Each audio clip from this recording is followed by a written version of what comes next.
Monsieur le Président de la République, Monsieur le Président Chirac, Madame, chère Bernadette, Mesdames, Messieurs les ministres, cher Stéphane Martin, Mesdames et Messieurs, chers amis membres du jury. Cher Amira Yayaoui, j'ai commencé la journée avec vous ce matin sur Europe 1, en vous écoutant chez Jean-Pierre Elkabbach, et je vous ai trouvé tout à fait formidable. À travers vous, c'est à la jeunesse, à l'engagement et au courage de la jeunesse que la Fondation Chirac pour la prévention des conflits a souhaité rendre hommage cette année. À la jeunesse d'une génération ouverte au monde, qui de la Tunisie au Yémen, de l'Égypte à la Syrie, s'est levée d'un même élan pour crier sa révolte contre l'arbitraire et exprimer son aspiration à la liberté. À l'engagement de citoyens déterminés et responsables qui, à l'aube des printemps arabes, ont uni leurs forces et leurs espoirs pour défendre les valeurs universelles d'égalité, de justice et de dignité humaine. Au courage d'hommes et de femmes qui n'ont pas hésité, parfois au prix de leur vie, à attiser la flamme de la démocratie pour que s'ouvre une ère nouvelle dans le monde arabe. Cette jeunesse, cet engagement, ce courage, cher Amira Yayaoui, vous en êtes le symbole. Avec vos camarades de la boussole, je crois qu'on dit al-basala en arabe, cet instrument qui permet de fixer et de garder le cap. Dans une période incertaine où tout pouvait basculer, vous avez investi l'Assemblée constituante en citoyen engagé, résolu à soutenir les premiers pas d'une démocratie balbutiante. À l'aide des réseaux sociaux, vous vous êtes improvisé veilleur, faisant en sorte que vos concitoyens puissent suivre les débats heure par heure, nuit et jour, je crois, et que soient ainsi protégés les grands acquis de la Révolution de Jasmin. En garantissant la publicité et la transparence des travaux, vous avez permis aux Tunisiens de prendre leur destin en main et de s'approprier la réflexion sur des enjeux aussi essentiels que la condition de la femme ou le respect des libertés individuelles. Et surtout, vous avez obtenu que soient gravées dans le marbre des avancées précieuses qui, sans votre action, auraient pu rester lettre morte. Je pense bien sûr au marbre de la Constitution. Si la liberté de conscience et l'égalité entre les hommes et les femmes ont été inscrites dans la Constitution, je crois que c'est l'article 45, si de nombreux droits et libertés ont été reconnus, si les premières élections libres et démocratiques viennent de se tenir en Tunisie, c'est en grande partie grâce à vous. Cher Amira Yayaoui, vous apportez un démenti cinglant à tous ceux qui prétendent relativiser les droits de la personne au nom de la différence des cultures, et vous offrez au monde entier la preuve incontestable que toutes les civilisations doivent tendre vers le respect de ces valeurs fondamentales. En vous remettant ce prix, la Fondation Chirac témoigne d'une certaine manière de sa fidélité à l'action internationale du président Chirac, à l'esprit qui l'a animé, une diplomatie au service de la paix et du développement, un engagement sans relâche en faveur d'une mondialisation maîtrisée, respectueuse de la dignité de la personne humaine. Je suis très heureux d'avoir le privilège de remettre ce prix et de pouvoir ainsi exprimer au président Chirac mon admiration et ma fidélité.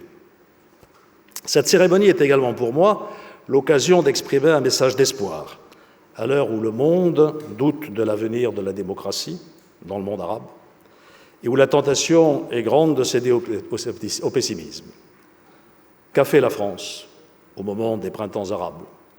Elle a tout simplement écouté l'appel qui lui était lancé par des hommes et des femmes avides de liberté. N'oublions pas que ce sont les peuples qui ont mis fin aux régimes dictatoriaux. N'oublions pas que ce sont les citoyens qui ont exprimé leur volonté de changement en Tunisie, en Égypte, en Libye, en Syrie.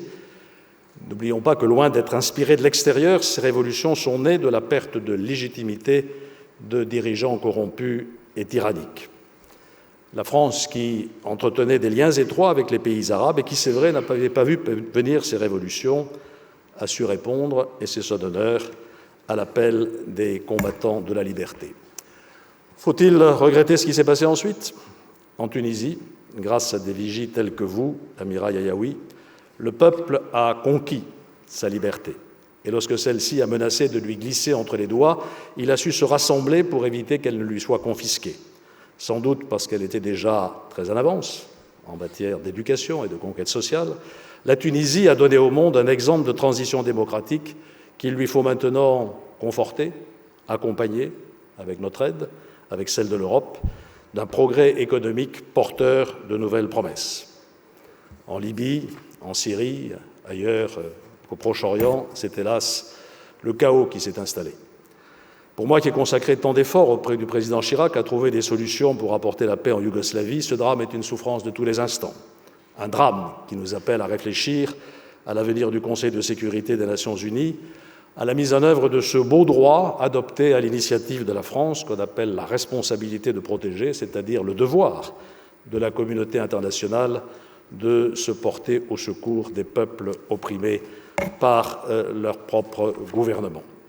Au-delà du monde arabe, nous sommes désormais tous confrontés à un terrorisme islamiste qui veut conquérir l'ensemble du monde musulman et détruire l'Occident.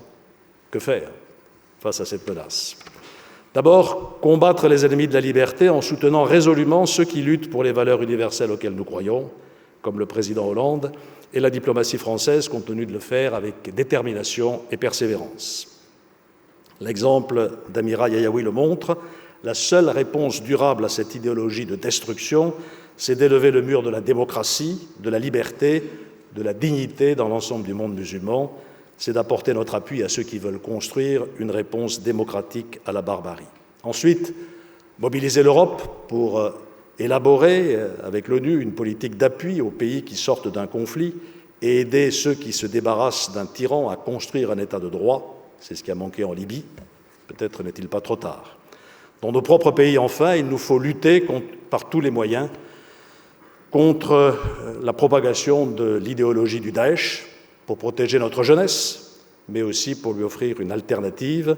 Nous devons répondre à l'injustice sociale pour qu'elle ne puisse plus servir d'excuse à la haine. Monsieur le Président de la République, Mesdames, Messieurs, la grandeur de la France en Europe et dans le monde, c'est d'appuyer son effort de prévention des conflits sur la démocratie et le développement. Notre conviction, c'est qu'il n'y aura pas de sécurité en Europe sans développement en Afrique et dans le monde méditerranéen. C'est qu'il nous faut conduire de front la lutte contre le terrorisme, l'appui aux forces du progrès social et démocratique et le développement économique. Cette conviction, nous devons la porter sans relâche en Europe et au sein de la communauté internationale.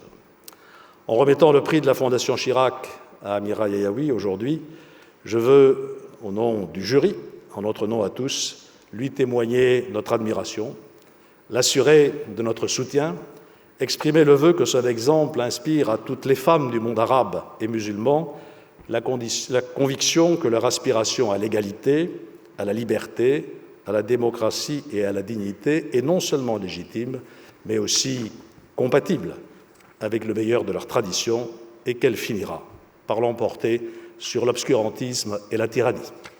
Je vous remercie.